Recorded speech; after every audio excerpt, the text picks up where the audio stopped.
Are we live, ladies and gentlemen? ah, I trust me. I did not want to record a podcast tonight. Ah, but ladies and gentlemen, we are live. Adrian, can you hear me?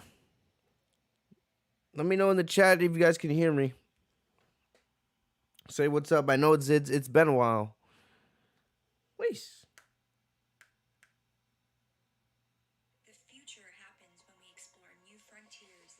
Yeah, I'll check on my own.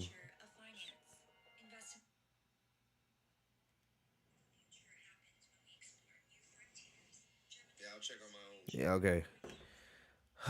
But it's been a while, guys. It's been a while. I know some of you guys have been missing the podcast format, right? You know, and this is an emergency pod. You can tell this is an emergency. You can also tell it's been a while since I recorded a podcast. Since, if you guys look, this is the Crown Jewel layout. I have not recorded a podcast since Crown Jewel, which was 2 weeks ago, 2 Thursdays ago. And, you know, so it's been a while. I've had a lot going on. So forgive me for the inconsistencies. I know I'm trying to do better. It's just my life's kind of crazy right now.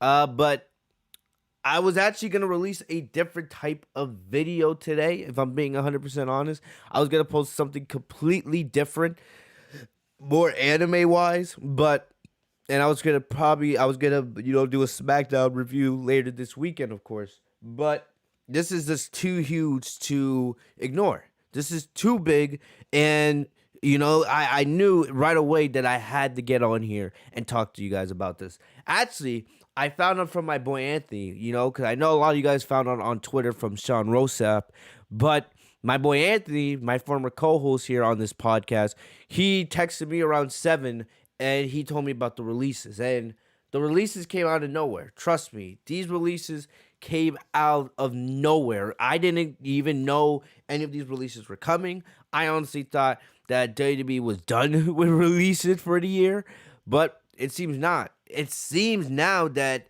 this is almost becoming a quarterly thing with WWE. If you think about it, it seems like every quarter, every 3 months, superstars are getting released, right? No matter if they're superstars that want to get released or superstars that are getting released because their contracts are really huge. And we know that WWE has been trying to make budget cuts, for the main reason is because all the reports of WWE potentially being sold. But still, man, all of these crazy releases. And the first thing that comes to mind is, does WWE even care that a good amount of this talent's going to end up in AEW anyway? Does WWE even really care about that at this point? The fact that WWE is just giving, talent away. They're just gifting talent over the AEW. Does WWE even really care about that anymore? I knew at one point they did care about that. And they wanted to make sure none of their big stars, none of the big names in the company, they want to make sure those people were locked up, for a good amount of time. But I don't know. And now I'm thinking, like, does WWE truly care about that? Because you're seeing more and more of these releases every single week. And now it's just like, wow. There's changes being made in WWE, and some of these changes aren't necessary for the good. Some of these superstars that are being released should be building blocks for the future of this company, and they're not. They're not, because WWE never treated them like such. And let me get some of my water here.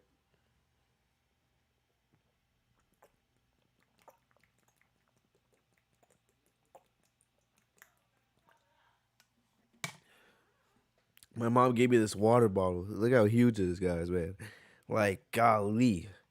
That's enough water to get you through the whole day. It's like 600 milliliters, 54 ounces. So you can get almost all your water, all the water you need for one day out of it. But like I was saying, with all of these releases, all of this stuff that's happening, you got to think, does WWE even truly really care? We hear all these reports of the war with AEW and WWE, but You think that, but you also got to think, right? WWE's just gifting talent away to AEW. A Karrion Kross, a Keith Lee. AEW is clearly the place you want to be, right? Ember Moon. Clearly, AEW is going to look at her to help, propel that women's division, which is actually getting a lot better. Like WWE knows that by releasing a lot of this talent, AEW is going to be their top destination, right? Some of them might go, some of them will end up in Impact, right? A couple of them may go to Ring of Honor, but for the most part, a lot of these high-end talents are going over to AEW. So you got to think for a second, does WWE truly care, right? Does WWE truly care, excuse me, does WWE truly care that these superstars are being let go? I don't know. Because on one hand, we're saying that, oh yeah, Vince wants to beat AEW, but then he's giving his own talent away to AEW. And then, we get the reason that, budget cuts. And I'm believing more and more that, the budget cuts are real, because why else would you be making these decisions? Why else would you be letting talent like this go at such a rate? I understand businesses are different, right? Businesses have this all the time. There's always staff turnover, every single year, especially for big name companies. For a big company, if they don't make as much money in a certain year, if they don't meet their projections, they sometimes have to release talent just to make those projections, right? To save money in the long run.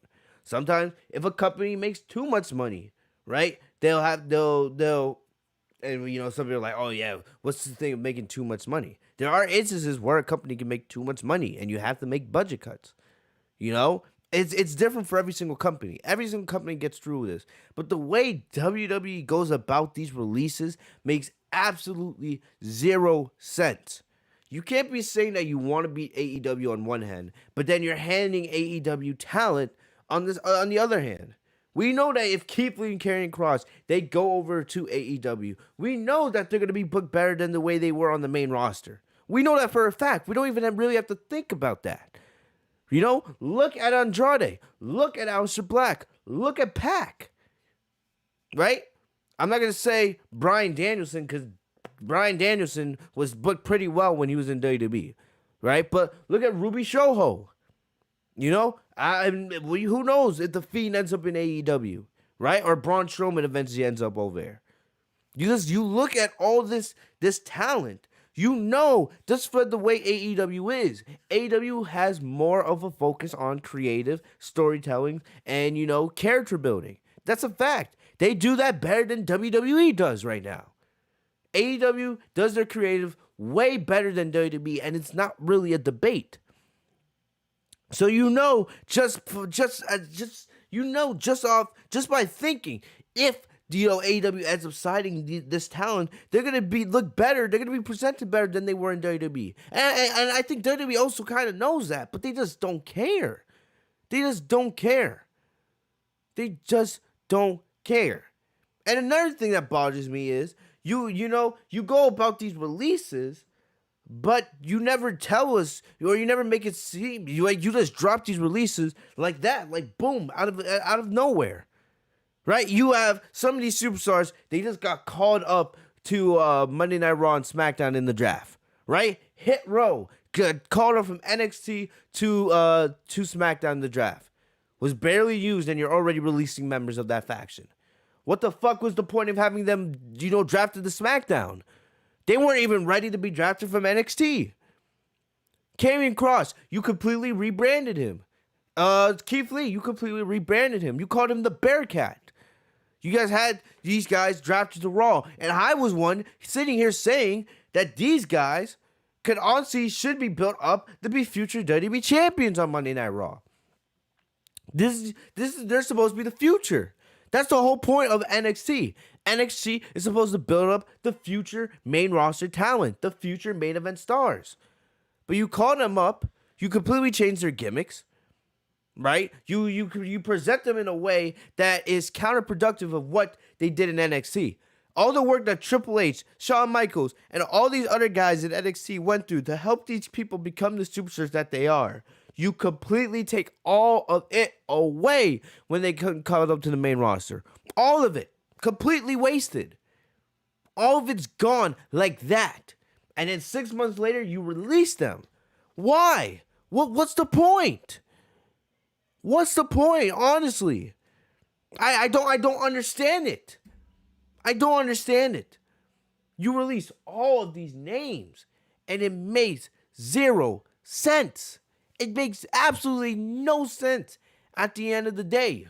What was the point of having these superstars get drafted if you were just going to release them 2-3 weeks after the draft anyway? And then you're sitting back and you're wondering, right, half a year later, you look at the roster, you see, oh, you have no talent, right? You have no young stars. You have nobody fresh. You have nobody new. And then you're thinking about it like, damn, why don't we have anybody new? It's just the same people we've always had. Oh, that's right, because we released all of our young talent. We released all the stars that were made in NXT. Everybody that was special in NXT, we called them up, right? We called them up sometimes too early, and we called them up and we did nothing with them. And then we just decided to release them half a year to a year later. You guys look at it, the majority of the talent released this year alone was NXT talent or former NXT talent, right? These is supposed to be the future of your company. You look at who's left in WWE, it's a lot of veterans that have been there for years and years and years. Like the Roman Reigns, the Seth Rollins, the 4 Horsewomen. And then we wondering why it's always mainly the same people at the top of the food pyramid. Why is the same people always with the main events? What's the same people? It's the same people holding the title belts. It's the same people in the WrestleMania main events. Well, like, why? You see why? Because Vince puts no value in NXT superstars. He puts no value in building up the next generation. He brings them up. He completely takes everything away that made them special. And then when they're unhappy 6 months later, he gives them their release. And then he sits back wondering, oh, there's nothing fresh. There's nothing new on this show. It's the same boring, repetitive garbage. It's the same people every single fucking week. I complain about this all the time. I complain about Roman Reigns. Roman Reigns' title reign. As great as Roman Reigns is, right? As great as Roman Reigns is, why there's been nobody built up to take that title from Roman Reigns. There's nobody on SmackDown outside of Drew McIntyre who you can make a legitimate case to take that title off of him. I've been on the record so many times, saying, oh, Roman, build the person that should take that title from Roman Reigns. The person that should take that title from Roman Reigns should be a built-up star. Somebody that you build up over half a year to a year. Somebody that when Roman Reigns loses that title, they're going to be viewed as a huge mega star because they beat Roman Reigns. And it should be special.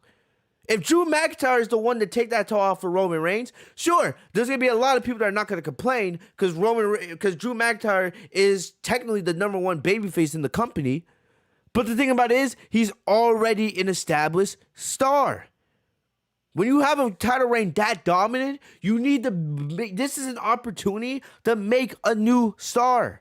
You need to be thinking about the next era. Roman Reigns is not going to be around forever. Sasha Banks is not going to be around forever. All these other superstars who have been at the top of the food pyramid, they're not going to be there forever. John Cena was not there forever. Triple H was not there forever. Randy Orton will not always be there. Undertaker ran out of gas.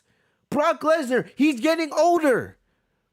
All these stars that we've known for years and we love them, right? They're not always going to be there. You need to be building up the next generation. But instead of building up the next generation, instead of learning and following what Triple H did, you release them, you waste them, you let them rot and release them, and then you're sitting there wondering, oh, why we don't have any young talent? Really? And this is not the end of it. No, because I think we all notice the trend here now, right? Because all year we've been dealing with this. Every 3 to 4 months, new releases. I remember back, what was it? Earlier this summer, We did a video on this. I think it was when Braun Strowman and Lana got released, or maybe there was another one. I don't even know. There's been so many releases this year from WWE. I don't even know how to keep track anymore. But if if you if you go back to earlier this year when we had all of those releases, right? I said during that podcast, I hope this is it. But now you look at it, it's a trend. It's a trend. WrestleMania, around SummerSlam, now around Survivor Series, right? We keep getting releases. More and more people get released, right? And they can say it's budget cuts. They can say it's because they're going to sell the company soon. They can say whatever they want, right? They can say whatever they want. At the end of the day, WWE's going to pay for this. They're honestly going to pay for this in the long run. They can say we have all this talent, but when you're not using your talent and you're just letting them rot, you know, it's going to come back to bite you in the ass. It's going to come back to bite you in the ass eventually. And WWE's going to learn. They're going to learn. It's a bunch of nonsense if you ask me, bro. And now, damn, everybody in the community is live now. BC Amplifies live. JD's live. So, thank you guys, man. If you guys are here chilling with me talking about these releases, bro, like, I appreciate it, man.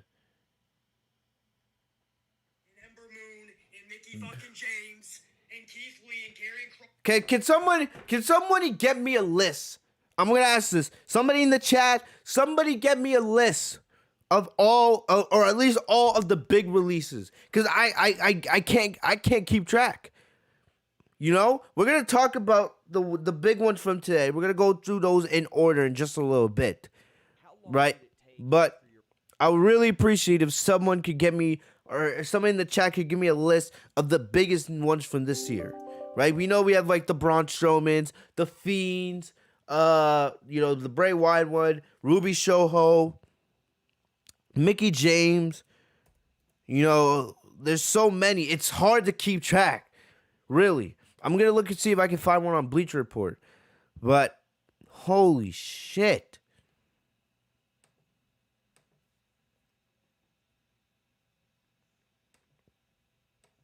I'm gonna read the report from I'm gonna read from Bleacher Report what they have. Paige on Twitter, you know, and the thing is, here's the crazy thing. Paige on Twitter, she changed her name to Soraya. Paige tweeted, "That sucks," in terms of talking about the releases. Even though I believe Paige's contract is supposed to be coming up soon. I know that Paige wants to get back in the ring, right? Imagine if Paige's contract, you know, comes up and she gets released, and then she ends up making her return to wrestling in AEW. It's probably gonna happen. Paige is probably going to return to the ring in AEW since WWE refuses to clear her. Alexa Bliss tweeted out heartbreak emoji. Someone tweeted out, "Just show your faves love, enjoy them while you can, and stop fighting over stupid stuff all day." This company is so unpredictable. Everybody on Twitter is going crazy. Whew. Cora Jade, you guys remember her? She talked about her releases.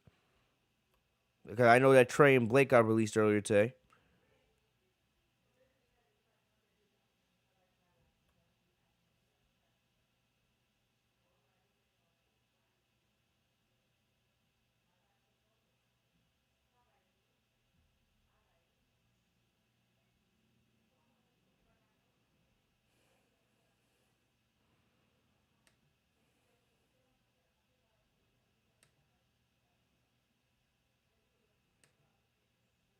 It's crazy. All the WWE superstars, man.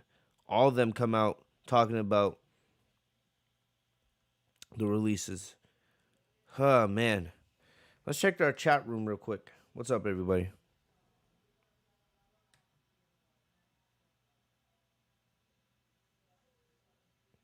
Yeah. And Kevin Owens, he's another one. Kevin Owens, if you guys didn't watch Monday Night Raw, Kevin Owens said on Raw on Monday that his contract's supposed to expire in January. He basically said, no, he said in his promo, no matter if he keeps fighting for the next 3 months, the next 3 years, he will always keep fighting. Clearly, he was referencing to the fact that his contract does expire at the end of January, right? That's why we could be seeing a Kevin Owens push, because we know that when WWE wants to keep somebody, they usually just give them a little push near the end of their contract, to kind of make them believe like, oh, we care about you, they'll even try to give you a little title run, right? So we're seeing right now, it looks like Kevin Owens is getting a little bit of a push on Raw. He could be turning heel again here shortly. We don't know, but Kevin Owens, I would not be surprised is if Kevin Owens is being turned heel and getting this little push, this main event push on Raw to try to keep him. Would not be surprised.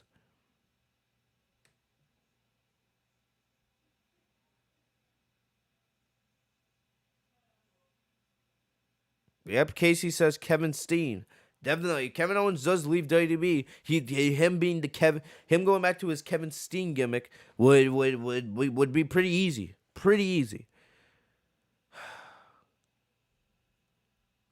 Anthony says Gargano leaving too, hopefully. That was one that I found interesting, right? You look at all these names. Gargano, I'm glad. I love Johnny Gargano. You guys know this.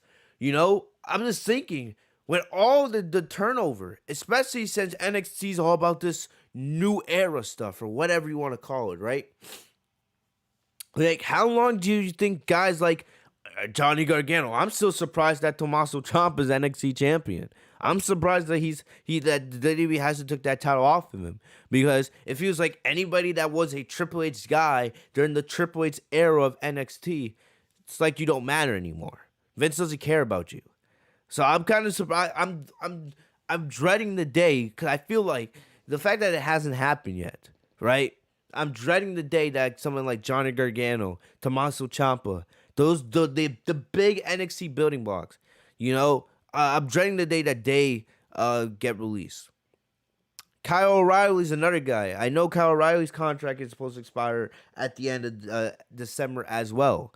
So Kyle O'Reilly, I don't know if he'll stay or not, but they could definitely have him go to AEW. They could easily have him reunite with Bobby Fish. Like, that would not be difficult at all. We know how great a tag team Kyle O'Reilly and Bobby Fish are. And if they want, they can reconnect with their boy Adam Cole. If they want, they can make the AEW version of Undisputed Era if they wanted to, right? I know that Roderick Strong in the Diamond Mine these days, and let's look at Roderick Strong's going anywhere. But still, the original 3 members of the Undisputed Era, they could easily reunite them in AEW. Easily. All right, and Casey, you said it best. WWE is no longer the number one place for wrestlers. It's not. That goes to AEW. AEW is the place to be for professional wrestling. I'm going to tell you guys something. I went to the AEW show in Boston not too long ago, right? I went to the Dynamite show in Boston. And I kind of made a mini vlog about it, but I never released it. When I was looking at my clips, I just didn't have enough content, in my opinion, to make a full video on it, right? But going to the AEW show, it was one of the best wrestling experiences I've had, because all I've been to growing up was WWE shows. Been the Raw, been the SmackDown, been the Mania, been the pay-per-views, right? And I was so used to the way WWE does their shows, and right. And what was crazy is, we talked about right here on this podcast. Excuse me. We talked about how AEW is different than WWE, right? WWE just the week before, they were at the TD Garden in Boston, and that was where Big E cashed in the Money in the Bank briefcase to become WWE champion. And how I told you guys on that pod that I could have easily gone to that show, but I chose not to, right? But then I had chosen to get tickets to the AEW show a week later. And that AEW show was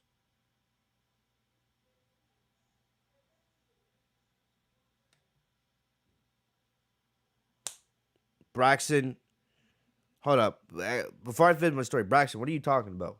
Tell me why you wonder why you are losing views and fans when you do shit like this. What are you talking about? Can you explain that a little bit more? I don't understand that comment. Anyway, like I said, the AEW show in Boston, right? The AEW show in Boston, was so much fun. Like just walking into that arena. It's like the AEW doesn't do their shows in the huge arenas like WWE usually does. Right? And the thing about it is WWE can't even really sell out a lot of those big arenas anymore.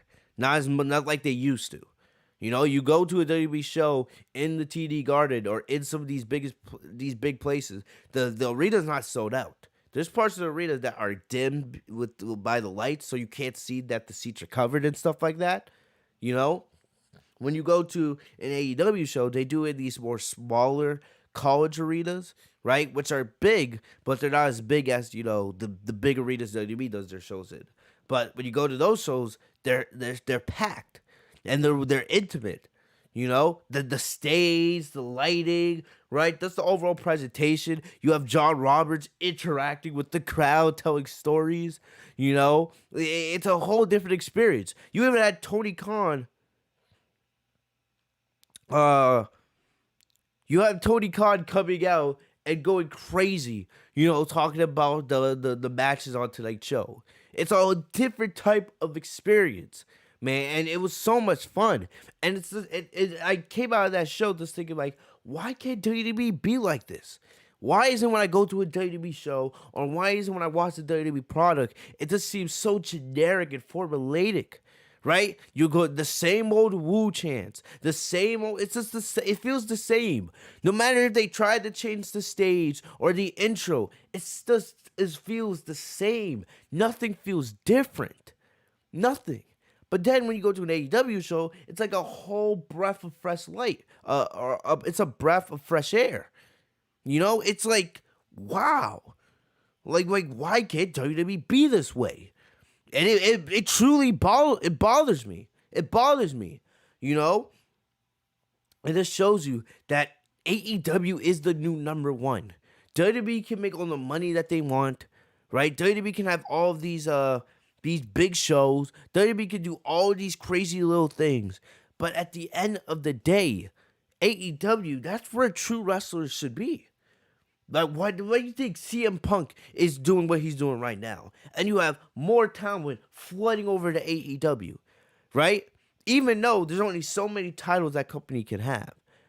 Still, people, you hear about the AEW community, you hear about the AEW wrestlers, and how much fun they're having. Crafting their own storylines, doing this and doing that.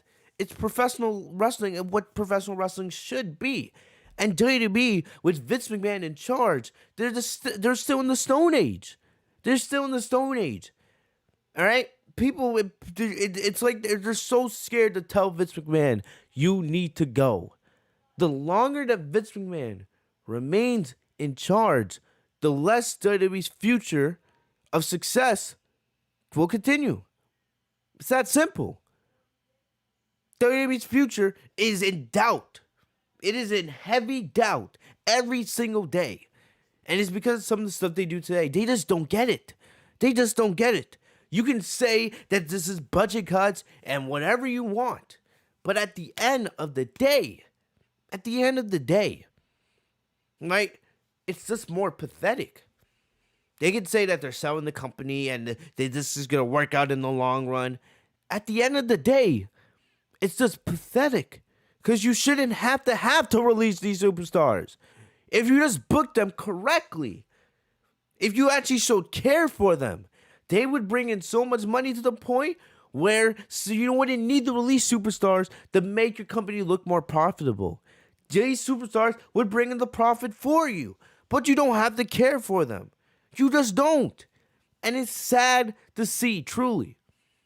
So, I'm going to go through this article from Bleacher Report. I'm going to talk about, some of the releases, or right, the big ones, of course. I'm not going to really go through all of them, really, because some of them aren't really that big, right? But uh, still, we're still going to talk about it. So, and remember, I found out about this from Sean Rosap on Twitter after my boy Anthony texted me about it. So here we go. So Keith Lee, Karrion Kross, Nia Jax, Ember Moon, Eva Marie, Scarlett, Frankie Monette, only Lokerin were reporting among some of the names released by WWE on Thursday. PWI Insider reported Kross had been let go from the roster, while Sean Rosap of Fightful reported on the remainder of the departures, which came amid a mass exodus of talents that has taken place in WWE this year. So let's talk about probably the biggest one on here, right? I would say it would go to either Keith Lee or Karrion Kross. We'll start with Keith Lee, because the Keith Lee is the one that, honestly, that's the one that gets me, riled up the most.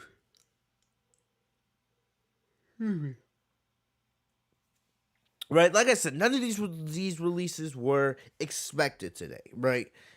But you look at it, right? Keith Lee and Karrion Kross both were former NXT champions, and in my opinion, both should have been future main event stars on WWE's main roster. Each one, and the Keith Lee one, you guys know how much I love Keith Lee. I love his theme. He had one of the best themes in all of WWE, right? And then we know after he dropped the NXT Championship to, I believe it was Karrion Kross, he got called up to the main roster. And remember, his first match was against Randy Orton. I think it was, what was it? I believe it was earlier this year, if I'm right. I believe it was earlier this year, like around February. And Keith Lee was supposed to be this big thing, right? They hyped up his Raw debut after the Royal Rumble, and we thought, all right, Keith Lee, is gonna be a main event star. They gave us matches with him against Bobby Lashley. He had some good matches with Randy Orton. He had some good matches with Drew McIntyre. But at the end of the day, he never was able to get to that full potential where he should have been. We heard all of the reports how WWE had plans for him, how Vince liked Keith Lee and was, playing to make him into a heel and all these other things, but it never came to pass. It never came to pass. I don't know why I'm tired all of a sudden. But, they just never came to fruition. Nothing was ever done. And you're just sitting there thinking, like, this is Keith Lee we're talking about. Why isn't he being used? And there was reports saying that he was going to become the United States Championship. If you guys remember, Riddle, Bobby Lashley, Keith Lee were supposed to have a triple threat for the U.S. title at, I believe, Fastlane earlier this year. And, Lashley was going to drop the title to Keith Lee. And then you were going to send Lashley after the WWE Championship with Drew McIntyre, who was champion at the time. Right? But I believe something happened with Keith Lee getting injured, where he was taken out of that match, and then they decided to give the title to Riddle. Right? So for Keith Lee, we didn't see him a good amount of the year until he did. I don't think he returned to the first Raw after SummerSlam, if I'm correct. And I think he faced Karrion Kross, if I was right. I believe it was Karrion Kross who he faced, and he got beat down pretty heavily. And then he got beat down by Karrion Kross again. And then you're just thinking, like, what's different? What's different? Because the first time around, early in the year, you fucked up Keith Lee. You didn't use him properly. Like, this guy should be a future WWE champion, and you treat him like any other normal big man jobber. Like, I swear that Almas gets better booking on Raw than Keith Lee did during his time. And if that's true, that is a complete embarrassment. Like, really? Really, you're booking Almas who moves like a turtle in the ring and can't do anything? That's what we're doing now? That's what we're doing? Really? Seriously? So That bothered me from the get-go. Right? Keith Lee's booking. It is not hard to book somebody like Keith Lee. It's not that hard. It's Keith fucking Lee. Like, what? So, bring up Keith Lee, and then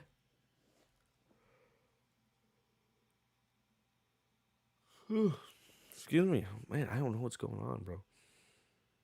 But then, yeah, you bring up Keith Lee, and then you completely unutilize him.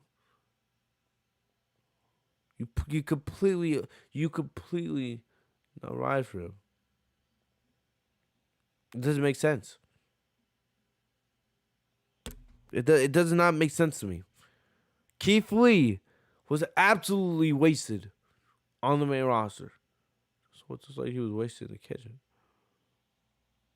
I don't get it. I gotta make sure I keep up with the chat too.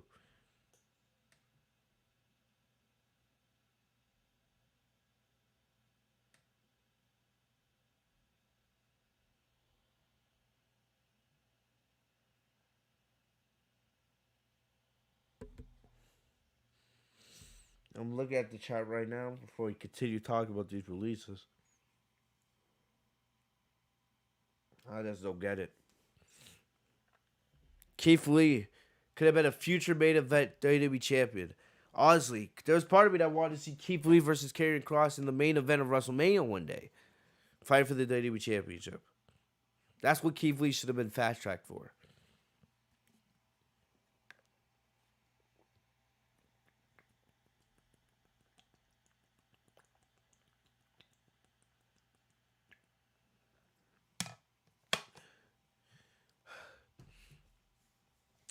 Man. Like, you guys remember when...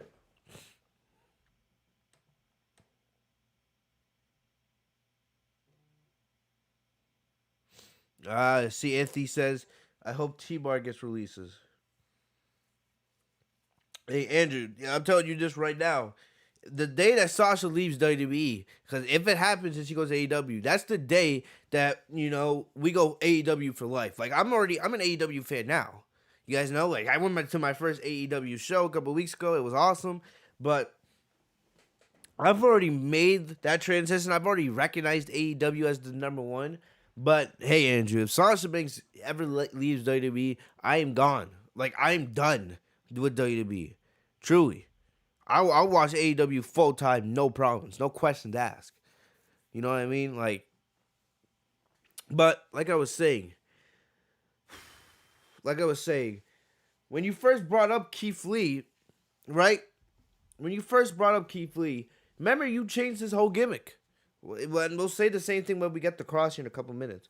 But you changed all of his gimmick.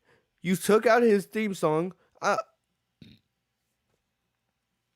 Excuse me. You took out his famous theme song. All bows to his glory, for he is glorious. Bask in his glory. Go bask in his glory. Bask in his glory. Oh, bask in his glory. Like, you guys know how much I love Keith Lee.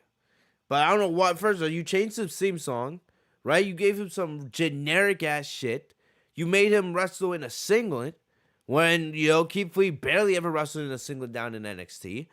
You know, you took away his moveset, right? He stopped doing, I believe, the Spirit Bomb. I think he just did, like, the Big Bang Catastrophe, right? And then, you know, it took you 2 whole months to actually give him a proper theme song. A theme song that wasn't bad, right? But how long did that theme last? Because then a couple months later, you know, after Keith Lee was off television, you know, with his injuries and everything else, you bring him back, and then you change his theme song again to that horrific Bear Claw gimmick. You were actually having him being called Keith Bear Claw Lee. Are you like, what? There was nothing about Keith Lee. There was nothing about Keith Lee that needed to change. You just had to have Keith Lee come in and make him look like a badass, and he would do the rest. That's all Keith Lee needed. All Keith Lee ever needed. But, you know, you didn't. You wanted to change his gimmick. You wanted to make him look absolutely ridiculous. And now he's gone. Something that should have never happened. I don't get it. Because Keith Lee had everything needed to be a main event big man. You rather build up someone like Almas who can't move for shit in the ring. He can't move. He moves like a slug. Like a dang turtle. He can't move at all in the ring. But, he can't move at all. And then you rather build him up. The fact that Almas won any type of title on the main roster, Keith Lee never did. The fact that I have to think about that makes me sick. So now every single time I watch Monday Night Raw or I watch Almas on the screen, I'm gonna think about? I'm gonna think about the fact that Almas got more TV time than Keith Lee did, and now Keith Lee is no longer with the company. You rather have it shows the problem with this company right there. You rather have Almas on your main roster than Keith Lee. This is the type of stuff I'm talking about. WWE's not about professional wrestling. They're not. Because you have the casuals out here that cheer on and want Almas versus Bobby Lashley. You remember, a couple months ago, people were saying, I would want Almas versus Bobby Lashley at WrestleMania for the WWE Championship. There was people saying that. This is the problem. Some people are blind. WWE's not about professional wrestling anymore. Because if it was, Almas would be the guy who got released today, and Keith Lee would still have a job. It's that simple. Because we don't know Keith Lee's the more valuable guy. We know that Keith Lee has everything to be a star. And the fact that he was never, ever built up properly on the main roster, they did absolutely nothing with him, makes no sense. No sense. Like, remember, people forget Keith Lee was a double champion in NXT. He held the North American and the NXT titles at the same time at one point. But then he gets caught up to the main roster, and he's absolutely worthless. Can't do nothing. They did absolutely nothing with him. And you would have thought, at least with the Bear Claw gimmick, it would get him on TV. And still with that, they were inconsistent.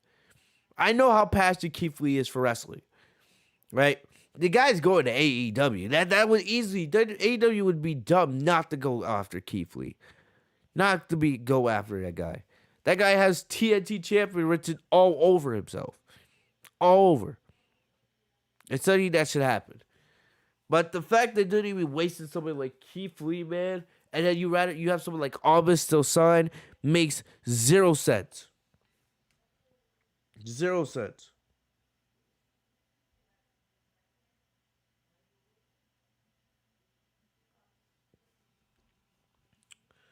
Next up, let's talk about Karrion Kross.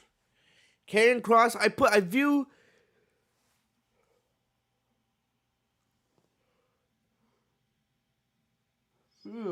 Oh man, I don't know why I'm so tired today. But let's talk about Karrion Kross next. Right? The issues with Karrion Kross. Karrion Kross, I look at him almost just like I look at... excuse me. I look at Karrion Kross just like I look like Keith Lee. Another guy who should have been a world champion at some point on the main roster and was never, ever, ever built up to that extent. WWE completely wasted Karrion Kross, right? I would say I was more of a I was more of a Keith Lee fan than a Karrion Kross fan, but that doesn't mean I never recognized how great Karrion Kross was. Right? Remember, Karrion Kross, he got injured after his first NXT title run, and then, he vacated the title, and then he came back, right? Then he won the NXT title again, and then they were saying that he was being fast-tracked to the main roster, right? And then, before he even lost the NXT title to Samoa Joe, before he even lost that title to Samoa Joe, he was already being put on the main roster. Remember, he lost his first match on Raw, his first night on Raw. He lost to Jeff Hardy, of all people. He lost to freaking Jeff Hardy. Right? And people are like, "Oh no, it's part of a whole bigger plan." That's what the dirt sheet said. They said, "Oh no, it's part of a bigger plan for Karrion Kross." You know, they have so much more planned for him in the future. So many bigger things. Right? So, no, they don't do that. They don't do that, man. You know, he gets called up to the main roster after he loses the NXT title. They changed his gimmick. He's wearing those ridiculous straps and the mask to the ring, and he doesn't have Scarlett. He doesn't have his partner in crime. Like, what? What? Why? Another instance of where you stripped away everything that made somebody special from NXT. With Keith Lee, you took away his theme song, you took away his singlet, you took away one of his signature moves, right? With Karrion Kross, you took away his look, his presentation, his partner. Like what? Like, does people not understand this? You told us that Karrion Kross being released, or not being released, Karrion Kross was going to be set up for something much bigger on the long run with WWE. Right? Much bigger. And then he lost, like, what was it? I think he lost like 2 out of his first 5 matches. I think he lost that match to Jeff Hardy, and he lost another match shortly afterwards. I think he got rolled up by Keith Lee or something like that. So from the start, you never really cared about Karrion Kross. You wanted to make us believe it, but you never did care. You never did care. Karrion Kross, man, should have been the one. I said it when Big E first won the WWE Championship. You want to build somebody up. You want you want to have the next generation come in and take over now. Karrion Kross should be the guy to take the title, take the WWE title off of Big E, right? I said that. Send Keith Lee to SmackDown.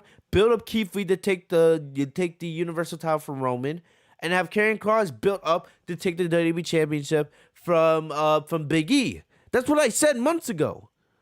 But instead, you changed both of their gimmicks, and you had them do absolutely nothing on the show. Nothing.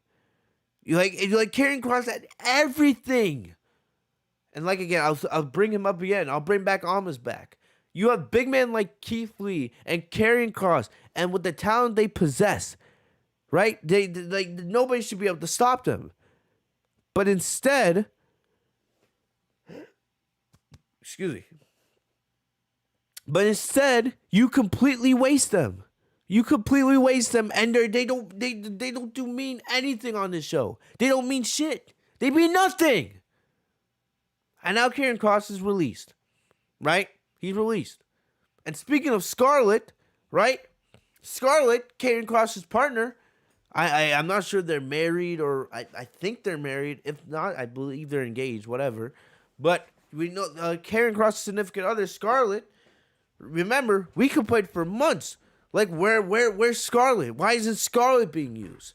Because Scarlett didn't appear at all on Monday Night Raw with Kross. At all. We heard reports of Scarlett having like a couple test matches, right? On, I think it was either on Main Event, or she had like a Dark Zone match on a couple of Raws or SmackDowns, something like that, right? And thing about it is, you never used her. You guys, did people forget how valuable and how much they complete, how much Scarlett, completes Karrion Kross's gimmick? She's that element that brings everything together, and she's not there. She's not being used. You never used her. Instead, you wanted to change up Karrion Kross's gimmick when he got up to the main roster. You messed him up. How do you mess up somebody like Karrion Kross? How? He has one of the easiest gimmicks in the entire company. Fall and pray. He comes in, he destroys, he leaves. Simple. How do you have someone like Karrion Kross and you mess him up? And why wasn't Scarlett used over all that time? You tell me Scarlett can wrestle. You already look at the women's divisions. They're weak as is. We already talked about how WWE has done a poor job of building up these divisions. Scarlett could have been used in either one of the women's divisions. Right? Most likely Raw, because that's where Karrion was drafted to originally. But you guys get the point I'm saying. Could have been used. Could have been used. I don't understand it, bro. I don't understand it. Because Karrion Kross and Keith Lee could easily march into AEW and be both contenders for the world and TNT titles. Like that. You snap your fingers, and it's that simple with those two. Because we know how good those two are. Instead, WWE just wasted most of them. Wasted their careers.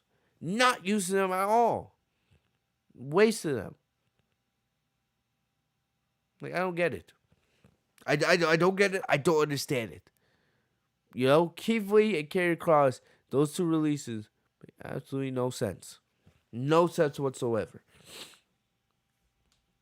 But another main event talent that WWE gets rid of. Another one that WWE gets rid of. And it makes no sense to me. And I know it doesn't make sense to you guys either. Well, what else? Like, it's impossible making sense of this stuff with WWE. It doesn't. You know, Scarlett be released, she could have been used in the women's division. And Karrion Kross and Keith Lee should have both been positioned as top guys on each one of their respective shows. It's that simple. It really is that simple at the end of the day. And the fact that WWE didn't do anything with them, ooh.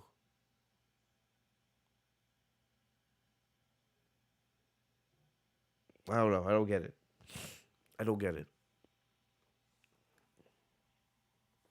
Yeah, Chris, you're right. You know, remember Bronson Reed? Remember when Bronson Reed got released in NXT? Right after winning the North American Championship? Another big man with tons of potential that WWE just got rid of and blindsided him out of nowhere? You could say that it's the same exact thing. It's the same exact thing here with Keith Lee and Karrion Kross. Absolutely blindsided. And both of these names should not be released at all.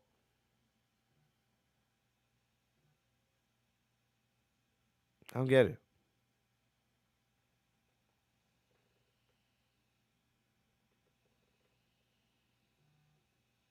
I don't know.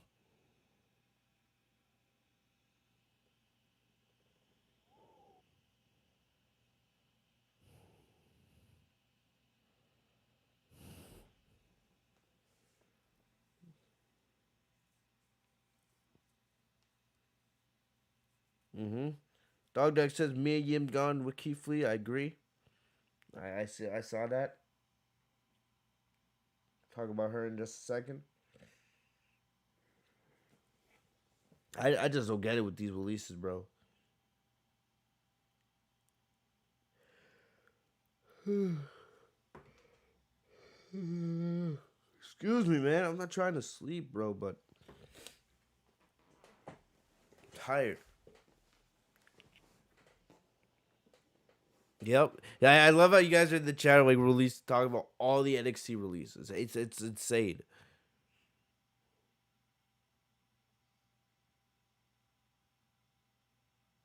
Of course Frankie should be pissed. Another name WWE wasted. Another name WWE wasted, bro.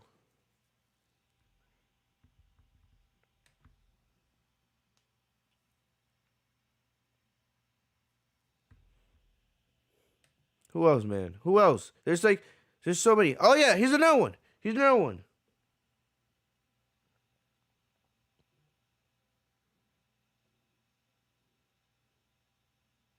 Here's another one. This one also got me pissed off. Ember Moon. Ember Moon. One of my favorites. One of my favorites. I love the Ember Moon. Ember Moon. I remember the night I was there the night when she got called up. I remember I was there the night when she first got called up to Monday Night Raw. Right? And she should have been a player in that women's division for years and years to come. You think about the Ember Moon and Asuka feud. I tell people all the time, one of the most underrated women's matches in the history of NXT. Asuka versus Ember Moon from NXT TakeOver. I tell people all the time, Go check out that match. Go check out that match.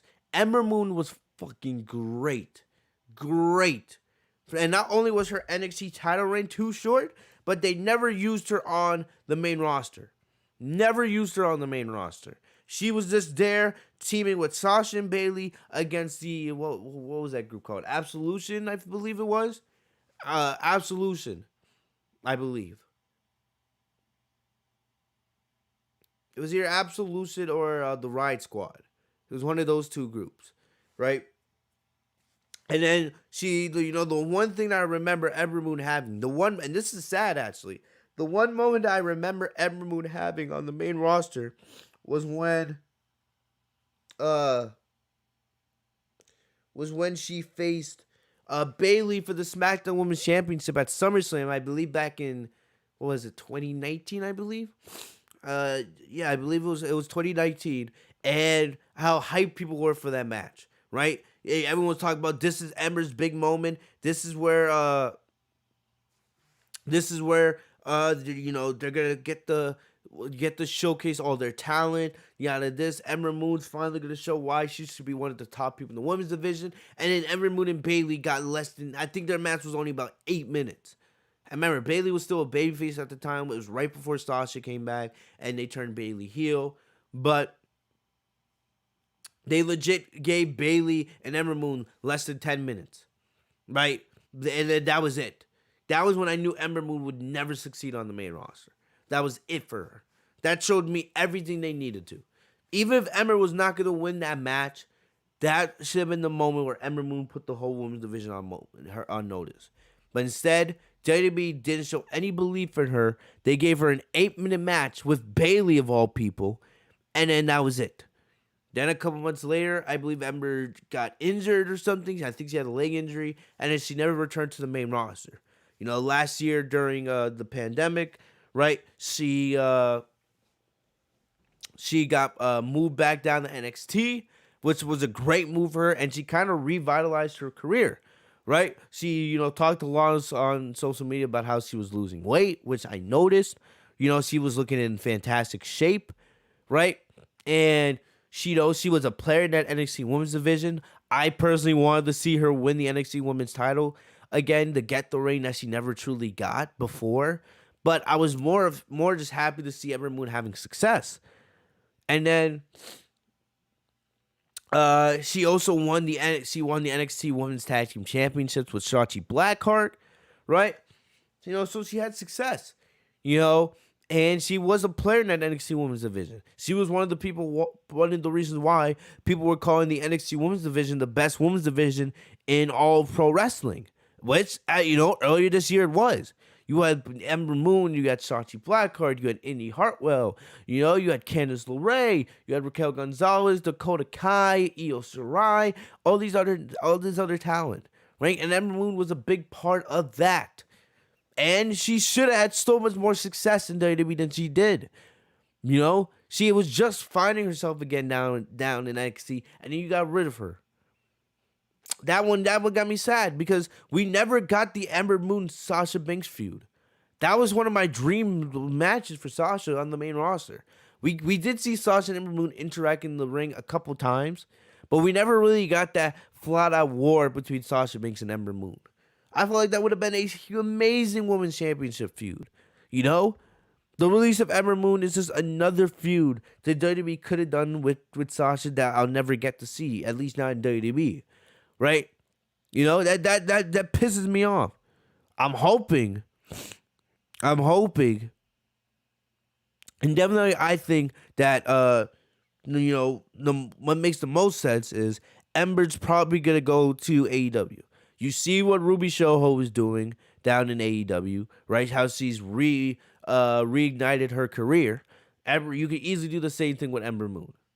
Easily. She would definitely be a plus for that AEW's women's division. No matter if it was for the AEW women's title or you put her in the mid-card going after the TBS title. Right? I would love to see Britt Baker versus Ember Moon. All right? I would love to see Ruby Soho and Ember Moon running back on AEW television. There's lots of cool matches you can do with Ember Moon. Right? So it sucks because I love Ember Moon and she never was treated properly on the main roster. But I'm also hoping that, AEW goes and picks her up. I want to see AEW have Ember Moon. I want to see Keith Lee and Ember Moon in AEW. Those are the two big names I want to see go to AEW. Karrion Kross, I could easily see him end up there as well, but I'm not exactly sure if that's if that's going to be the case. I don't know if that will actually happen or not, but definitely, man, the fact that Ember Moon is gone, that's sad. That's sad because I feel like WWE completely wasted her. Completely wasted Ember Moon. That was a sad one for me. All right. Another one. These. So the big ones are, of course, Ember. I would say Karrion Kross and Keith Lee. Those are the big ones. Mia Yim is another one. Mia Yim. I've spoken about this when Mia Yim never ever got to do anything on the main roster. You guys forget. She never won a women's title down in NXT, but Mia Yim was a solid player in that women's division.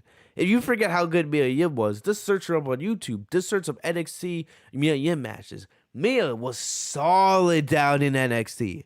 Solid. Right?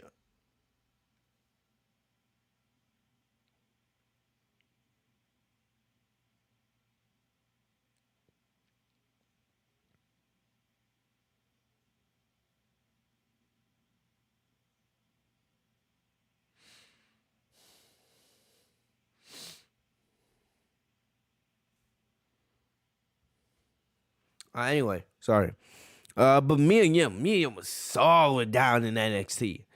Right? Solid. And then she got called up to the main roster with Retribution, and then she was never used again. What was her Retribution name? I think it was Reckoning. I think that was her name, was Reckoning, if I'm right. And she did nothing. She never even really had a match. Like, they teased her going up against Asuka for the Raw Women's Championship at one point, but they never fell through with it, And I was just like, wow. And then when Retribution was disbanded, I thought, all right, this is a chance. Let Mia Yim just return to her normal gimmick and bring that to the main roster so you could be of value on Raw or SmackDown. And then she wasn't used at all. At all. Keith Lee came back, and we know that both Keith Lee and Mia Yim, they're engaged, right? Keith Lee came back, and Mia Yim came back, and they were both drafted to Raw. I was hoping Mia could actually be used on Monday Night Raw, and then she never had a match. They did absolutely nothing for her. This is the type of stuff I'm talking about. You have so much talent in this company, and you just let them rot.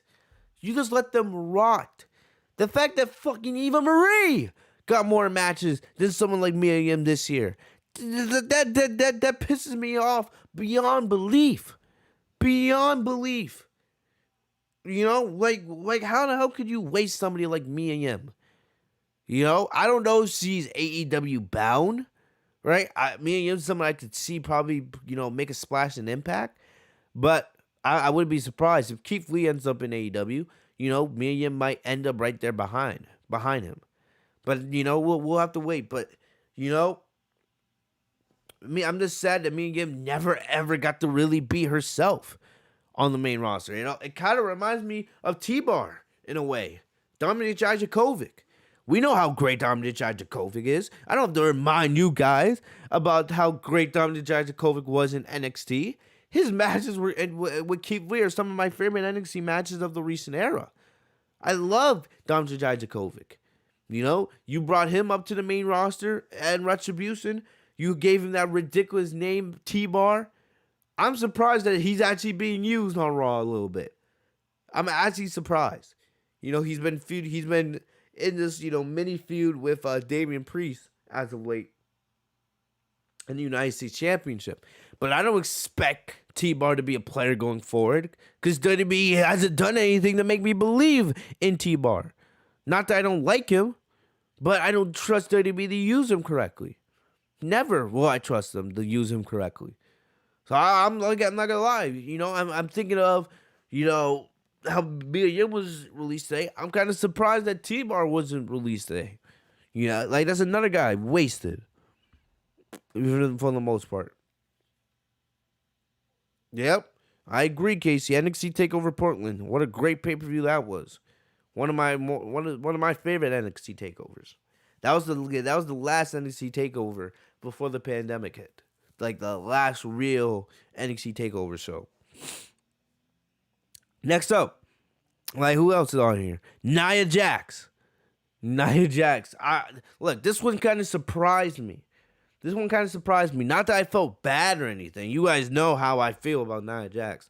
I've never been a fan of Nia Jax. Never have been. Never will be. You know, I'm just not a Nia Jax person. But I was very, very surprised by this. Very, very surprised by this. You know, because remember, Nia Jax has ties to The Rock. She has ties to Dwayne Johnson. And I believe those connections are right. That's why she did something on WTV. Because you guys know Nia Jax sucked in the ring. Nia Jax sucked. I say this all the time. Nia Jax and Alexa Bliss had one of the worst women's championship matches of all time. Of all time. At WrestleMania a couple years ago. That match is absolutely dreadful. Dreadful. Terrific WrestleMania match. You know? And Nia never did anything of substance. She won titles. She was a Raw Women's Champion. She won the tag titles with Shayna Baszler. But nobody ever gave a crap. Because you know what Nia was most known for? For injuring people. She did it on a consistent basis. She was looked at as unsafe to work with. Superstars suffered concussions because of her. Suffered injuries. Asuka was injured. Becky Lynch's broken nose was caused by Nia Jax. She was unsafe to work with. I don't give a crap how connected she was with The Rock. I don't care if they're related. She was terrible at her job. Anytime that Nia Jax was on the screen, you were fearful of her opponent because you were scared that she was going to do something dumb that would get them injured. Nia Jax was horrific. And, you know, I was shocked because I didn't expect Nia to be released. But the thing about it is, I'm not sitting here complaining about it. Because you guys know I had been calling for Nia to be released for years. You know, honestly, this is probably the one that I'm least sad about. Alright? I don't have any sadness about Nia Jax being released. None. Because it should have happened way, way longer. Oh, it should have. You know, so... You know, it is what it is. Where does Nia go from here? I pray not AEW. I don't think AEW would take her, but I don't make the decisions for that company. Right? I pray not AEW. What's he Nia Jax to AEW, bro? Not me. I know that for sure.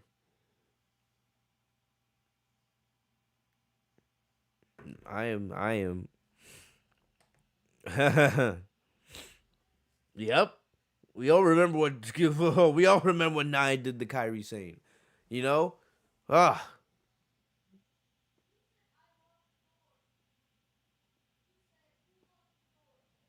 Oh yeah, we all remember the Nia Jackson Charlotte for half fight from a couple weeks ago. Yeah. That would be memorable. When Nia and Charlotte had like a real cat fight. Yep. Look, I have no sympathy for Nia Jax being released. None. Just like I have absolutely no sympathy for freaking Eva Marie being released. I have no sympathy for that release either.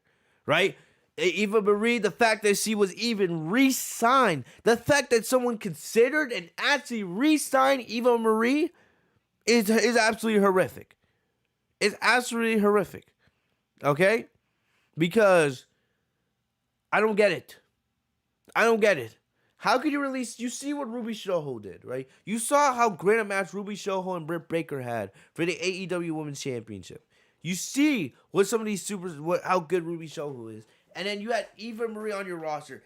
Look, there's got to be somebody out there that can find this out for us.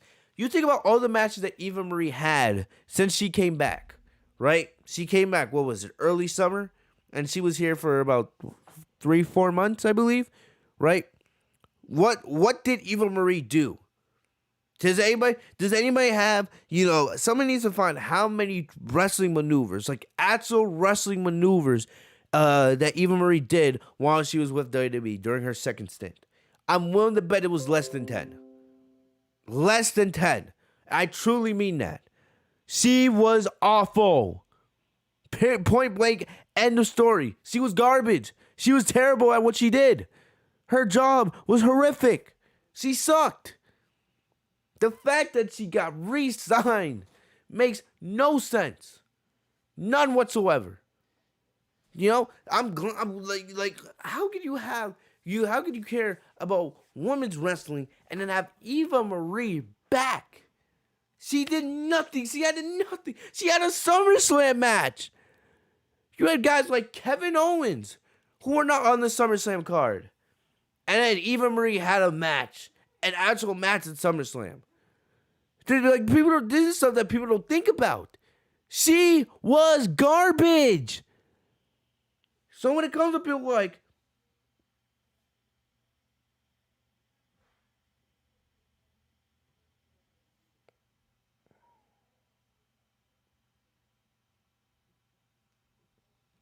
but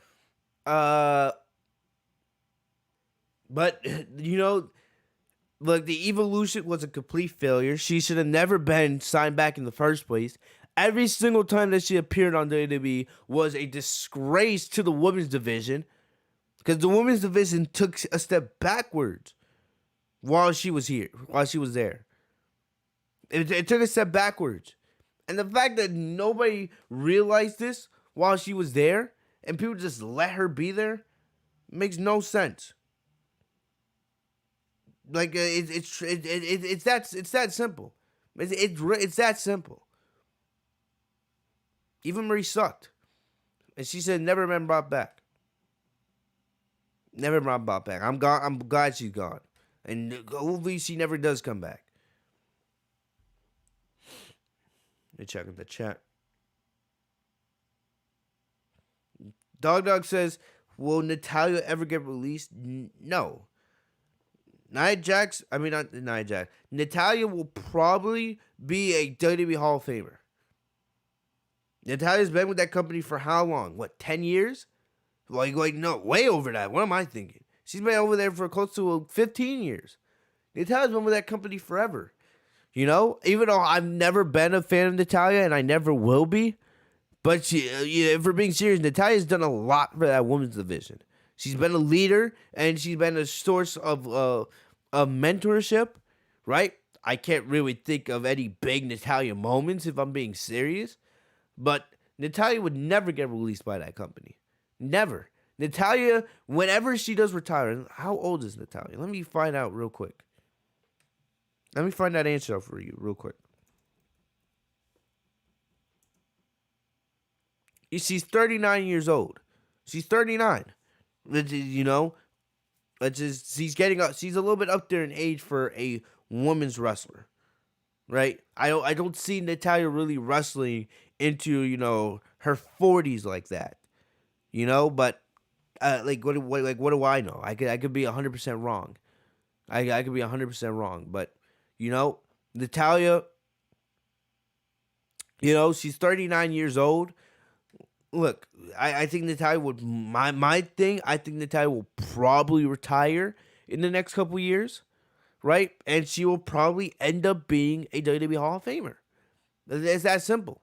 I think she's gonna end up being in the Hall of Fame one day. So no, I don't think Natalya is gonna be released. I'm not a Natalya fan, but I don't think they would ever release her. If anything, Natalya's going to retire one day. She'll be put in the Hall of Fame, and she'll probably be a backstage producer, just like her husband, Tyson Kidd. Right? Tyson Kidd, everyone in the women's division always talks about how great a producer Tyson Kidd is. I'm willing to bet Natalya will be producing women's matches. Right? Natalya is destined to be with WWE for the rest of her life. You're right. Even after she retires, she's gonna have some kind of backstage role, backstage producer role, something like that. Chris says, Alexa Bliss. No, Alexa Bliss is not gonna get released. Like Alexa Bliss or not, I know a lot of people that there's a lot of people out there that don't like Alexa Bliss these days, especially because of her, still using the Fiend gimmick, right? Look, Alexa Bliss is not going to get released. I feel like, no matter how you feel about Alexa Bliss, I feel like WWE views Alexa as one of those people where they wouldn't want her going to AEW. Honestly, I don't see Alexa going to AEW. I don't see Alexa being that type of talent. You know, Alexa was lucky to find the success she has in WWE because she's not that great in the ring. She's not terrible. I'm not saying Alexa can't wrestle at all, but she's nowhere near the level of a Sasha Banks or an Asuka, right, or a Bailey. But she still had a super successful career on the main roster. So I think if Alexa goes to AEW, she would not get nowhere near that type of success. So I don't think Alexa Bliss is gonna get released. I think Alexa Bliss, some people get mad at me when I say this, but I'm gonna bet Alexa Bliss will probably be put in the WWE Hall of Fame too, years from now.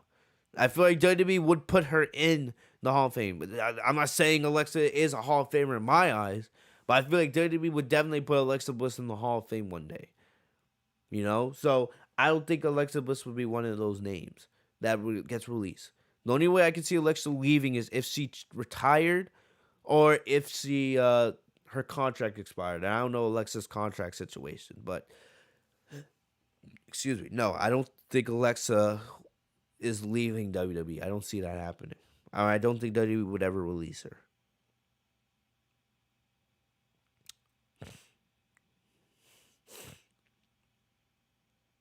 I haven't been really paying attention to Mandy Rose in NXT, if I'm being honest. I know that she is the new NXT Women's Champion, and I'm happy for her.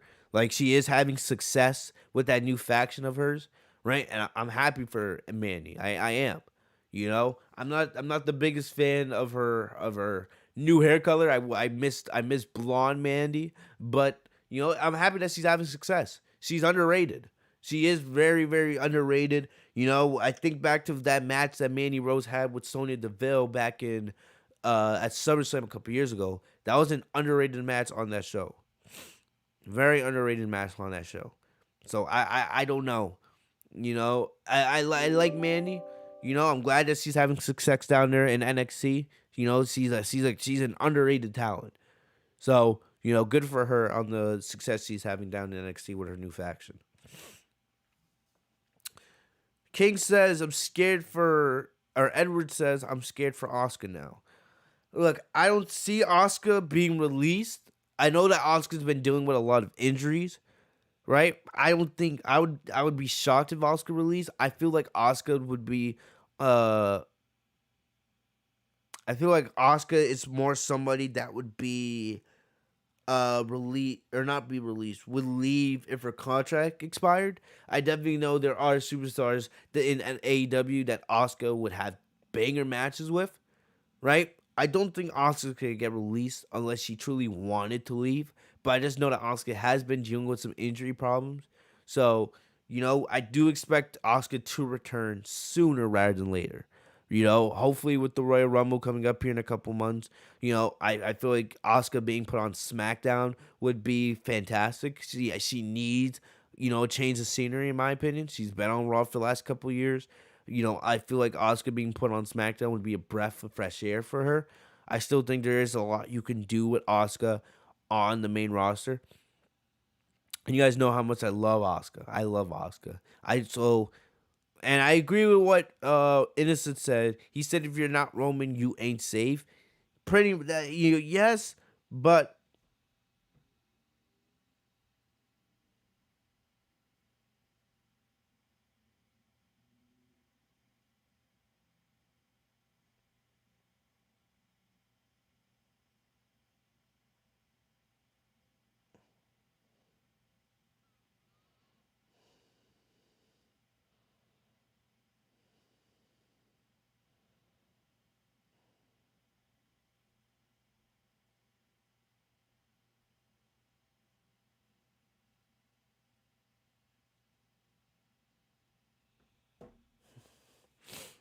but look, I don't think Oscar's gonna get released. But at this point, anybody could. I agree with you there. Anybody could get released. It's really that simple. There's nobody really that's safe in WWE. There is nobody that's safe. Uh, yeah, I agree with you, bro. I don't understand WWE's mind when it comes to these decisions. I don't. I wish they would do a better job, but you know, WWE has their mindset. It's sad that they don't understand how to run business. Like, hell, imagine how depressing it gotta be to be a WWE talent and get that stupid call from John Laurinaitis. Hey, sorry, kid. It's a budget call. It's a budget thing. Best of luck in your future endeavors. Right? And think about it. It's like CM Punk. If you guys remember, back in 2011, when CM Punk and Triple H were feuding, right? CM Punk said it. He said it during that promo. He told Triple H, it's not you that fire people it's John Laurinaitis. John Laurinaitis does your dirty work. It's John Laurinaitis. He was the guy that was calling guys like Vladimir Kozgov and all these other guys. Telling them that that they had to get fired. CM Punk said it himself. He said, "Hey, CM Punk said, hey, sorry, kid. I'm so it's a budget thing. Best of luck in your future endeavors." And it's actually true. We're hearing reports today. That's what Laurinaitis called. He called a lot of these superstars, and he told them it's a budget thing. I would be depressed. Honestly, if I was a superstar and I got that call, I would hang up. I would hang up. I would hang up on Laurinaitis and be like, whatever, goodbye. I wouldn't even give him the chance. I wouldn't even give him the chance to say that to me. I wouldn't. I wouldn't, man. Because that's a bunch of bullshit right there. Because I understand that I understand it's business at the end of the day, but nobody deserves that. Nobody deserves that. Ember Moon is too good. Too good. To Ember Moon, freaking Karrion Kross, Keith Lee, they should not be getting released today. And the fact that they are makes absolutely zero sense to me, and it's just showing how bad WWE truly is at their jobs. Really. Like, Ember Moon tweeted out 2 hours ago, all I can do is laugh, ... All I could do is laugh. Look, man, like, Ember Moon, like, after everything she's done to get herself in better shape and then reestablish herself, and you release her. You release her. Like, what? Like, really? What the hell? Like, really? Ember Moon should not have been getting released today. Honestly, Ember Moon should have got a second reign as women's champion, in my opinion. But, Ember Moon will go to AEW. Excuse me. Ember Moon will go to AEW, and she'll have more success over there. I know she will. Because Ember Moon's too good to be wasted like this. Too good.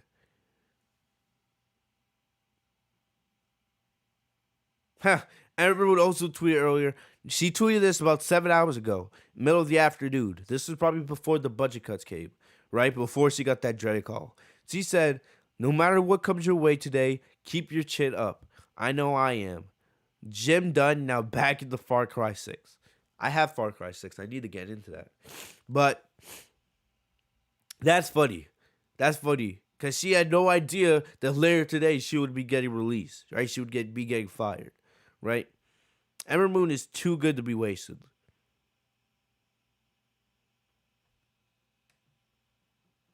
Man, but I love Ember Moon, and I know she'll find more success wherever her career goes next.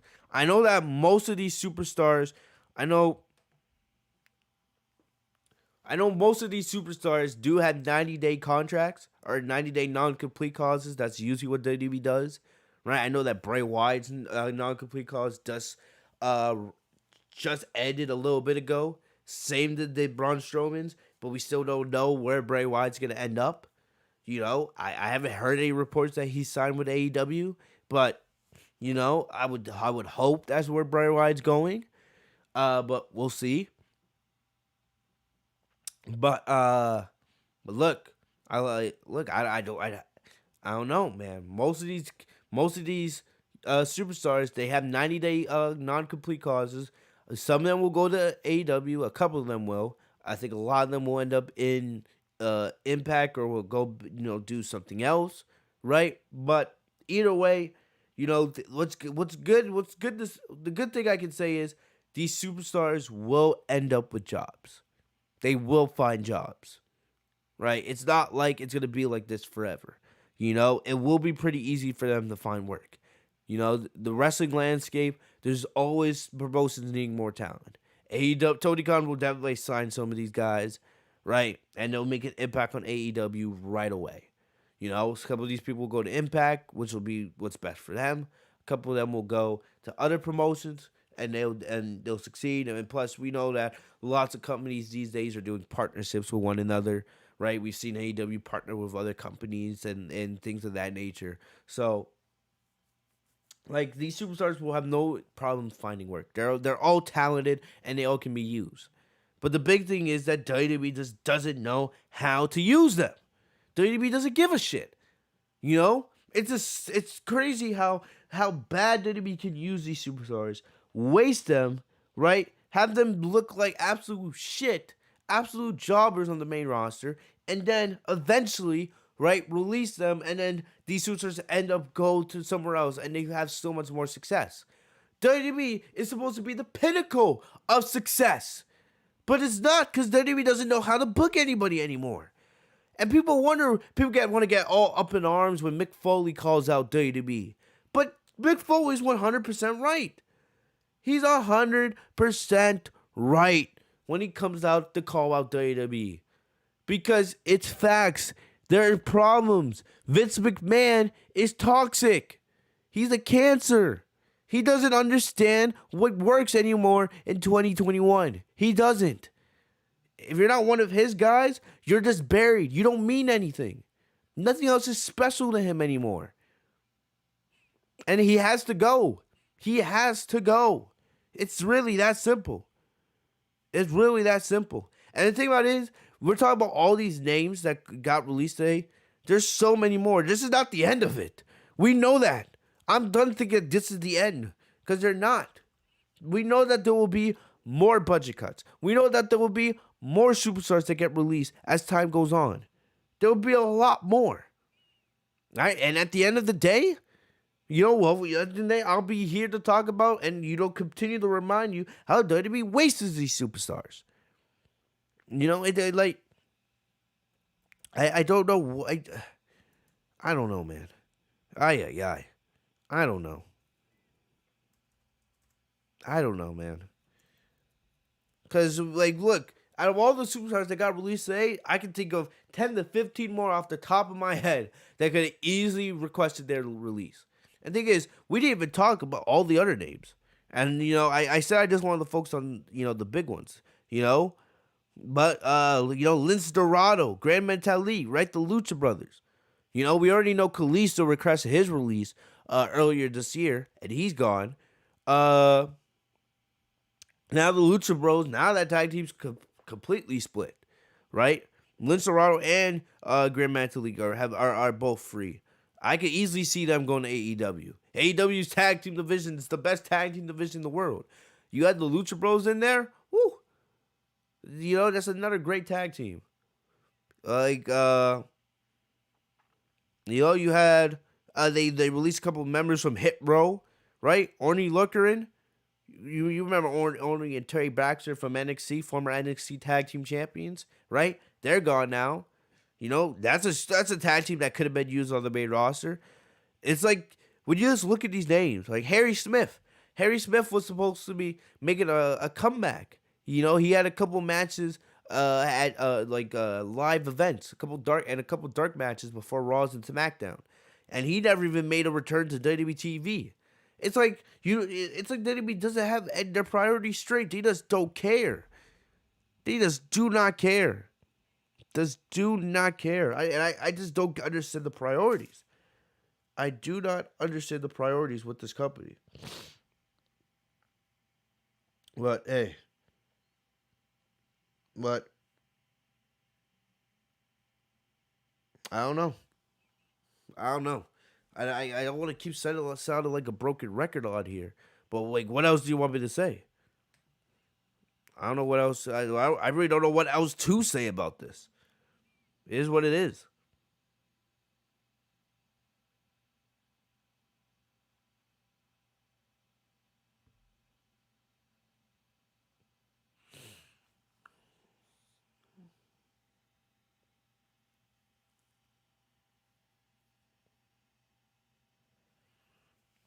I don't know.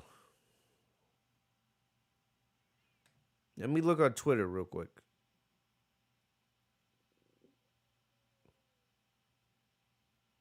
Oh my gosh.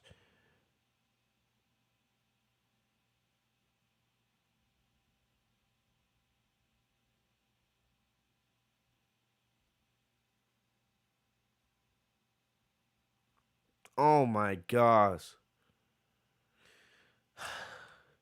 Bro, people tried to talk good about Nia Jax on social media. Get out of here. Stop. Stop. Out of all the releases, the release that makes you the most sad is Nia Jax. Like I get it. I get it. Right? There's no such thing as there's no such thing. I have shit, man. Look, I get it. Nobody wants to lose their job. Nobody wants to lose their job. I get that, all the way. But at the end of the freaking day, man, out of all the releases, you're talking about Nia Jax? Seriously? At least Nia had some success on the main roster.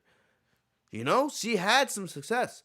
I'll never be a Nia Jax fan. I will never go. The only time I may ever rewatch a Nia Jax match is Sasha Banks versus Nia Jax.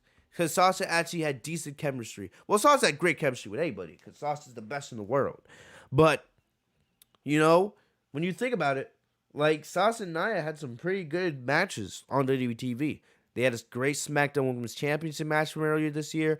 I think about that Sasha and Nia Jax match back from 2017, in Boston when it was a number one contenders match, right? And the winner would face Alexa Bliss for the Raw Women's Championship at SummerSlam that year. But look, you're not gonna see me here crying because Nia Jax got fired. Truly, sure, it's no.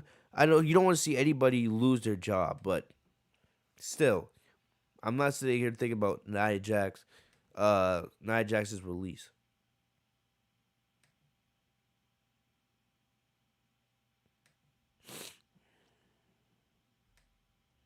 Look, I see you guys speculating over the next release. Like I said, there's about 10 or 15 people off the top of my head in that company that could be released tomorrow.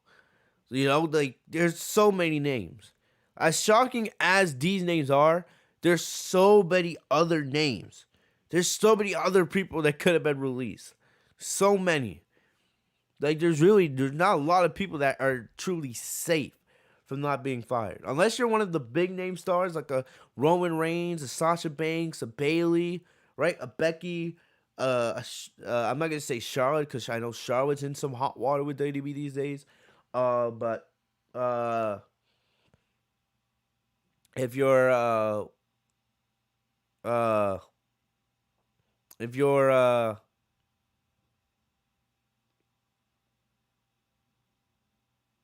if you're thinking like an AJ Styles, a Seth Rollins, or Randy Orton, unless you're or a Drew McIntyre, unless you're one of those big names, you're not safe. You're not safe. Anybody else is fair game to be released these days. Everybody else. So really, nobody's safe. Nobody is safe. But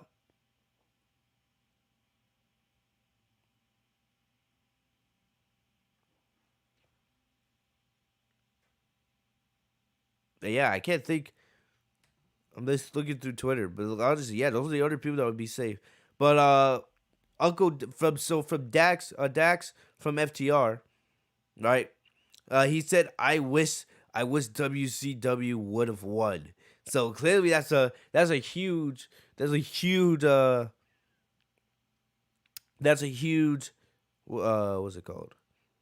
That's a huge roast at WWE, right? Him saying, "I wish WCW would have won," you know, because well, we don't know things. We don't know how different things would have been if WCW would have won the war, because WCW wasn't ran correctly.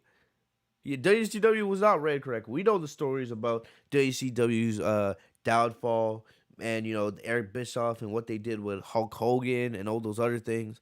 You know, clearly the whole point of this tweet from Dax is he's coming at WWE, right? He's roasting WWE. But look, I'm not gonna sit here.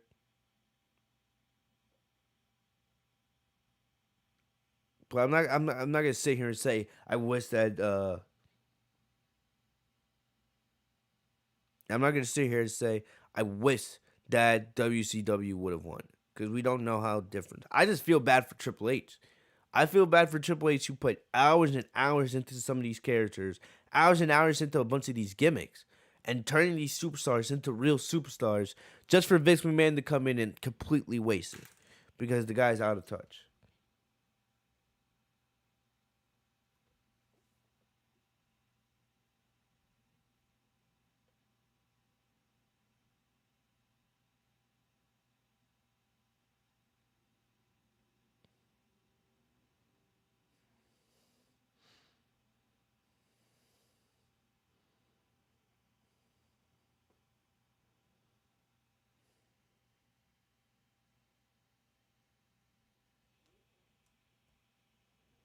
Let me see what else people are tweeting before I.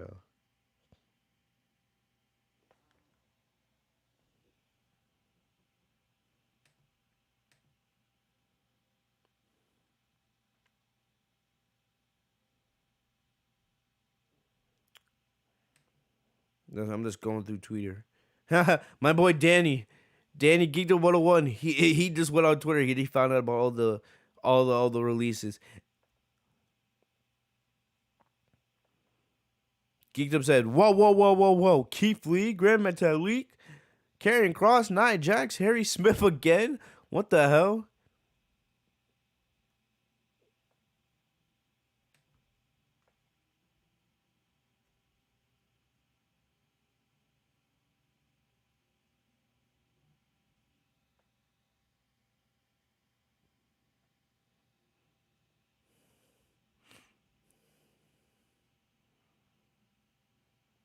So yeah, I'll read the list to you guys one more time. Frankie Monette, Scarlett, Ember Moon, Orly Lokerin, B-Fab, Trey Baxter, Jesse Kirma, Zyro Ramir, Christina Cortez, Grand Metalik, Lince Dorado, Jeet Rama, Nia Jax, Karrion Kross, Keith Lee, Davey Hartwell Smith, Mia Yim, Eva Marie.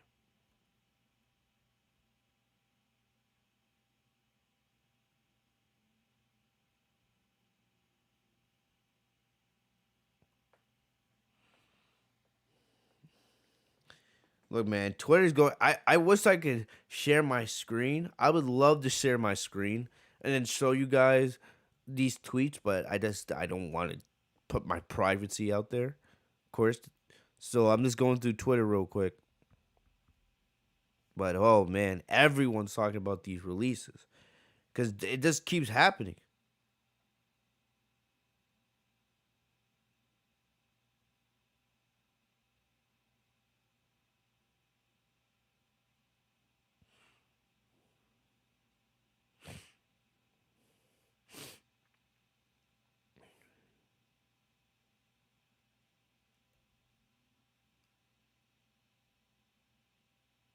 Yeah, here's another thing we don't think about.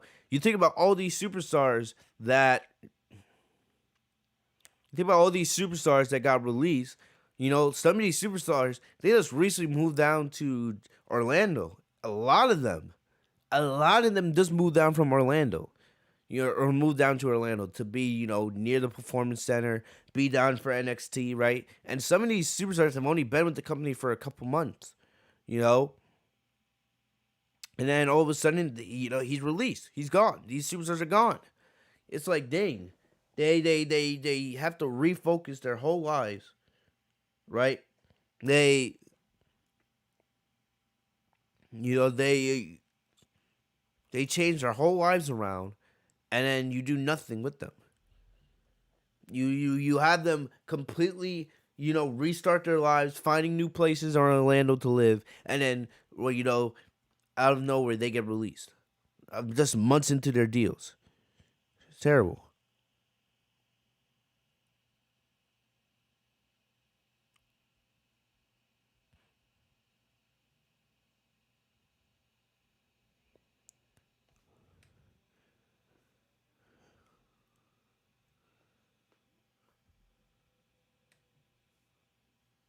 Move fly.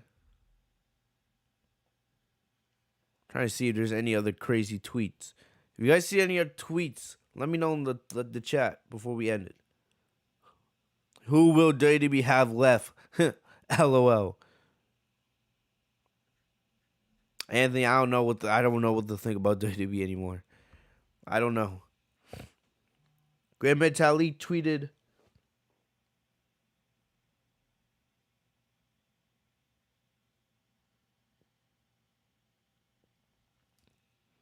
Grand Metalik tweeted, thank you to the WWE Universe. He said, thank you, WWE Universe, for welcoming me with opening arms during my stay in the company. Thank you to Vince McMahon for granting me my release. I will miss you, WWE Universe. Remember, the most important thing in life is to be happy. See you soon, the King of the Roads, Mascara Dorada.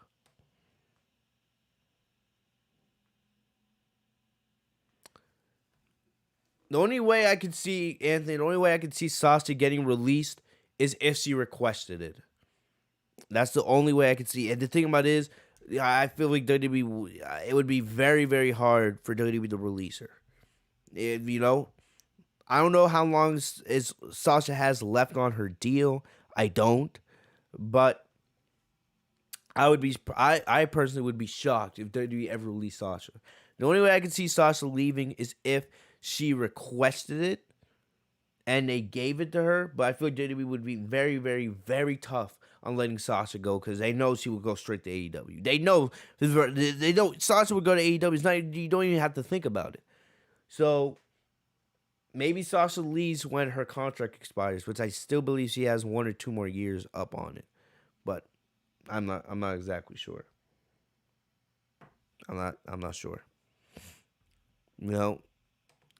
Personally, I'm not gonna be honest. After going to that AEW show in Boston, I did think about, imagine what would it be like if Sasha was in AEW. Because when AEW first started, I never wanted Sasha to leave WWE. I was not an AEW guy, but I've completely changed my viewing on AEW, and now that the easily. But yeah, easily, Sasha being an AEW, man, I think about it because Sasha versus Britt Baker. Oof. But personally, if I'm being honest with you, I do think Sasha may end up in AEW one day. Not if it's not now, it may be later on. I could definitely see WWE being in AEW one day.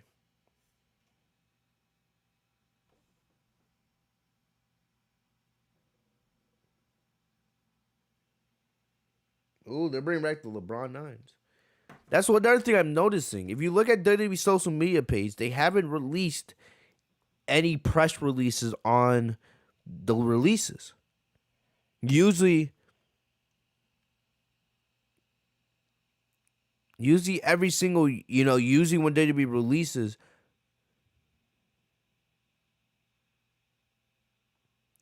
usually when WWE does their releases, right?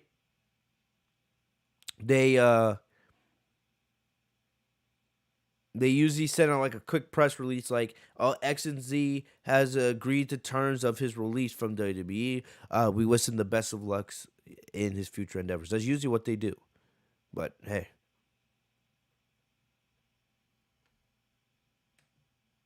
And Mick Foley calling out WWE again. Mick Foley said, so Karrion Kross and Scarlett get to be a duo again. and whoever picks them up has one of the hottest acts in the biz. Unfortunately, it seems WWE is sometimes intent on trying to reinvent the wheel. Mick Foley is correct. He's 100% correct here. 100% correct. Like,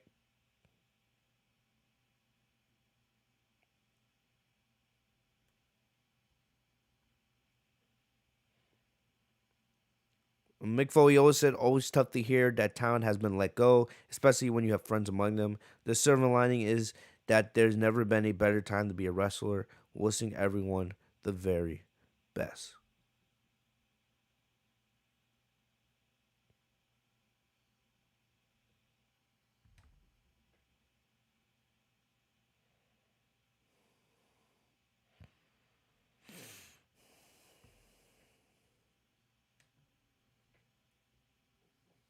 Look, man, like I said, Mick Foley was 100% correct. He was right. He was right.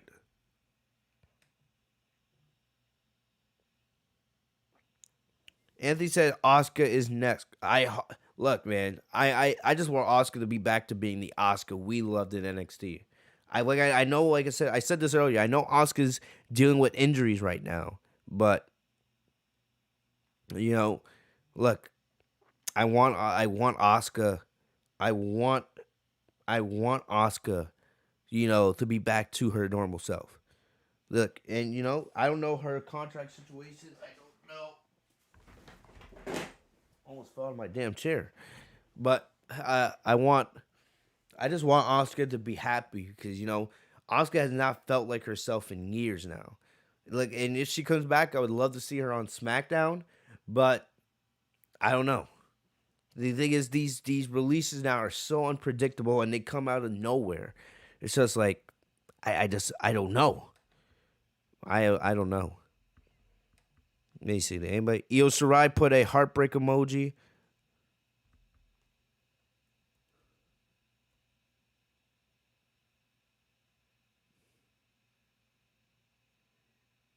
Mia Yim said 90 days. Let's get to work.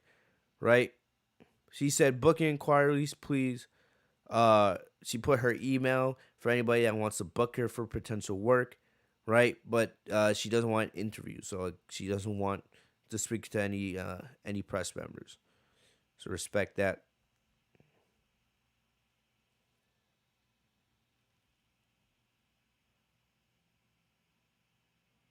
Hmm. Dana Brooks' boyfriend's been arrested. I'm surprised. We're talking about releases. Nia Jax and Eva Marie got released. Like I said, I told you guys earlier, there's like 10 to 15 names I could think of that could also have been released today. Dana Brooke is still signed with WWE after all these years. Dana Brooke has done nothing in what? She's been with WWE for well over half a decade now. She has done nothing with the company. Absolutely nothing. And the fact that you have some of these other names that got released and Dana Brooks still has a job, whew, that's something else. That is something else right there.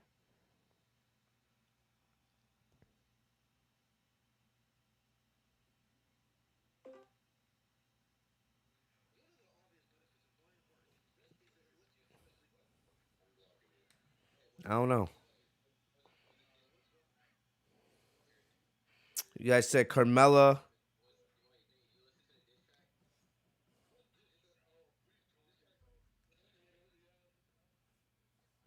will be the next to be released. I can see it. Maybe. Maybe.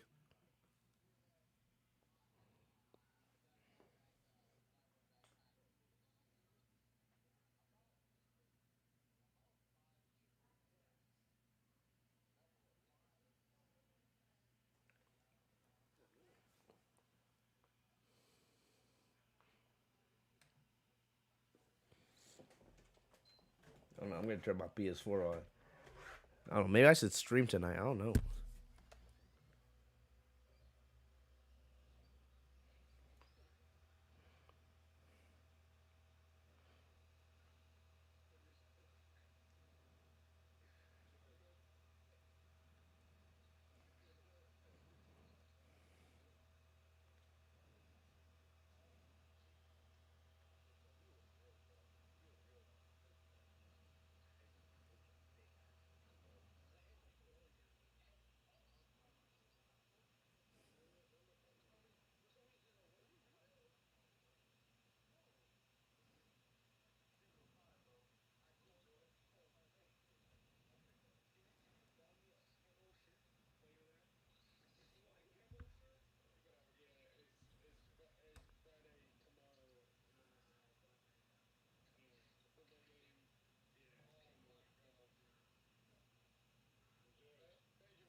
Try to think.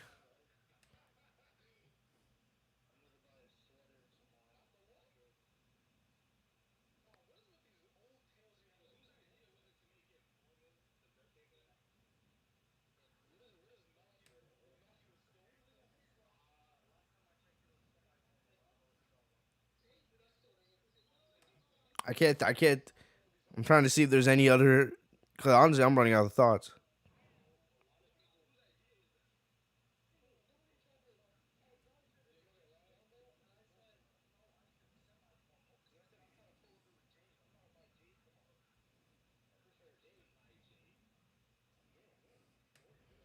I can't think of anything else. Yeah,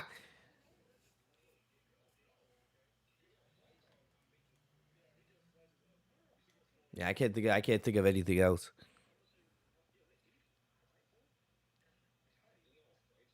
I don't know. Anybody else got any other thoughts before we end the stream?